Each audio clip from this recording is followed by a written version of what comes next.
Cheikh Anta Diop après analyse, parce que c'est le meilleur des savants, notre patriarche, l'un des savants du XXe siècle. Et donc, nous avons la responsabilité, d'après Cheikh Anta Diop, de pouvoir mettre en place les États-Unis d'Afrique. Et les États-Unis d'Afrique va faire que nous ayons un seul pays, comme on a assisté autrefois à la Confédération des royautés. Mais écoutez, aujourd'hui, on est à 54 États. C'est saucissonné, même le Sud-Soudan, qui vient de se séparer du reste du Soudan, c'est la volonté de l'Occident, c'est la volonté de puissance. Et la tendance aujourd'hui, c'est de nous diviser davantage. Je n'ai jamais cessé de le répéter. Notre compatriote sénégalais, Tidjane, ancien ministre des Affaires étrangères, nous dit très clairement que dans les laboratoires de puissance d'argent aujourd'hui, oui, l'Afrique doit être saucissonnée. On peut même aller jusqu'à 80, entre 80 pays. L'idée et l'idéal serait que chaque pays trouve une boutique et son magasin. Parce qu'on va se disputer le pays. Alors des pays sous-continents comme le Congo, Kinshasa, méritent véritablement des trucs. Et dans les prévisions, dans les prédictions, on parle de plus en plus de 5 États. Un pays comme le Mali, vous voyez, la guerre, oui, avec son uranium, avec son or, avec son pétrole, il faut qu'on divise à 3 États. Le Nigeria, un pays mastodonte, mais avec autant, etc. Il faut qu'il soit divisé pour qu'on prenne les endroits stratégiques où il y a du pétrole. La République centrafricaine, un pays de 5 millions d'habitants, mais on veut le diviser, simplement parce qu'il y a de l'or, il y a du diamant, etc. Donc, la tendance aujourd'hui de puissance d'argent, oui, c'est dans la perspective de pouvoir nous diviser davantage pour que chacun ait son morceau de terre, oui, où il vient exploiter sans problème. Comment pouvez-vous expliquer, oui, que hier, les Chinois n'avaient pas de base militaire en Afrique, même à travers le monde? Mais les Chinois ont une base militaire. Les Turcs ont une base militaire. Ils se disputent, ces différentes bases militaires se disputent. La Russie. À Djibouti. La Russie. La Russie aussi. La Chine ont des bases militaires.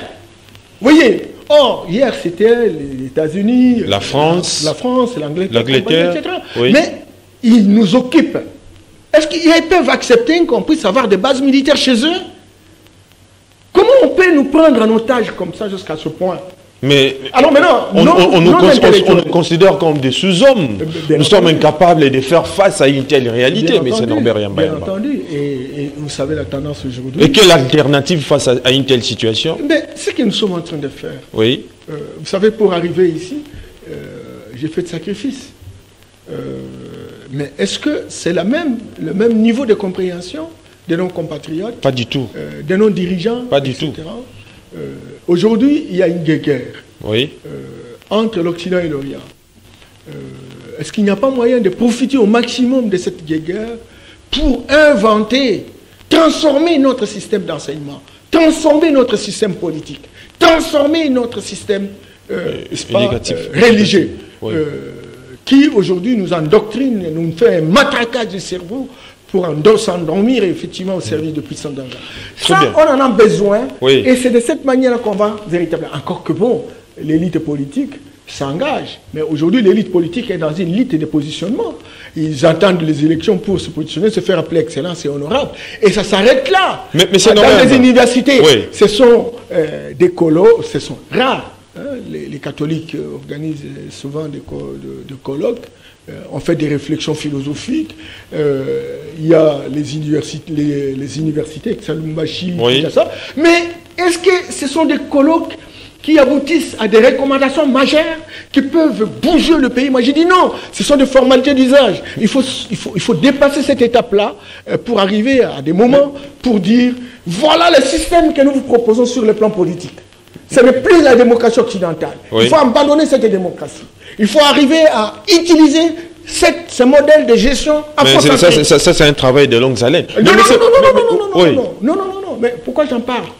Il y a des gens, par exemple, comme José... l'applicabilité devient difficile. Non. Au moment où certaines gens ne partagent pas votre idée. Le professeur Tchèque Antadov avait déjà préparé le terrain.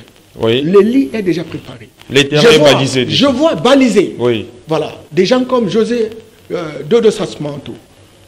C'est un frère angolais, un sociologue, mais qui réfléchit pour la matérialisation physique de la pensée de Tchèque Antadov. Nous avons des gens comme Bob Bassan. Nous avons des gens comme Dumbi Fakoli. Et ne parlons pas de patriarche Obenga, qui plaide jusqu'à aujourd'hui. Il venait de sortir un livre où il parle de l'État fédéral. Nous sommes